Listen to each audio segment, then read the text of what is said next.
Hello everyone, welcome to my channel. In this video, I'm going to prepare two recipes using this idli podi or gunpowder. I'll be making onion idli podi uttappam and thattu podi idli. I have already shared the recipe of this idli podi and I'll leave the link in the description below. Let's move on to the recipes. Firstly, I'm greasing the uttappam pan with the gingerly oil. Pour in 2 ladle of idli batter. Spread it slightly like this. Don't spread it thinly like dosa. Drizzle the ghee as needed. I have already shared the recipe of idli batter and I'll leave the link in the description below. Now sprinkle some finely chopped onion. There's no specific quantity to make this uttappam. Actually, this is very easy recipe, but I'm sharing this for the beginners. Sprinkle generous quantity of idli podi or gunpowder. Smear some ghee as needed.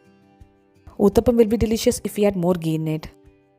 You can also add combination of ghee and gingerly oil. Cover it and cook well. It will take 2 to 3 minutes to cook. Open the lid and flip the uttappam. Drizzle some ghee as needed.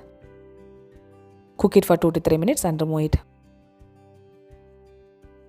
Delicious flavorful onion idli podi uttappam is ready now.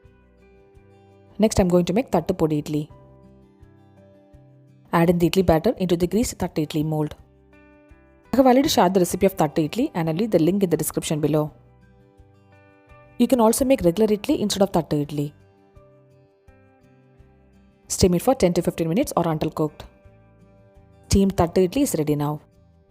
To the hot idli, add in 2 teaspoons of melted ghee. You can add more ghee if needed. Sprinkle generous amount of idli podi on top of the idli. This idli podi is not much spicy, so you can add more if needed. Smear some melted ghee on top of the idli podi. Thattu podi idli is ready now. We served it with sambar and coconut chutney. Both these dishes are so aromatic and full of flavors. Do make the idli podi and try both these recipes. This is perfect for dinner and breakfast. If you try this recipe, share me the picture through my Instagram or Facebook account. Look at the softness of the idli, friends. Subscribe my channel for more recipes. I'll see you next video. Until then, bye bye and take care.